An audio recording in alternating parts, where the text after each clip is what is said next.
This shows the economy going back to 1926 and economic growth, or the stock market, sorry, and then the parties. The red is the Republicans holding Congress, and the blue is the Democrats holding Congress. And most people say, I don't want to, people have told me so many, George W. Bush can be president, get me out. Trump's the president, get me out. Obama, I can't, that guy's going to ruin the economy. Now we're hearing about Biden. But if you look at this, there's no reality to that. You couldn't tell me, we could flip these red and blues and it would be about the same.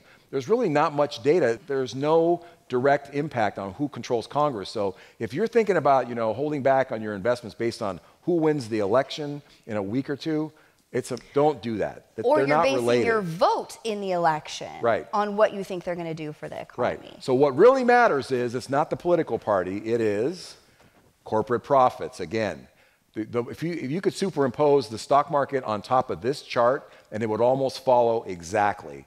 So if corporate profits are going to go up in the future, then the stock market will do better. That's the best I can tell you.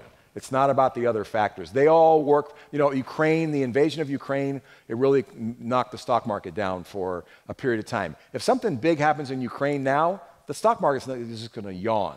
Big things that happen in news events, they do have an impact for a short period of time. It's not lasting.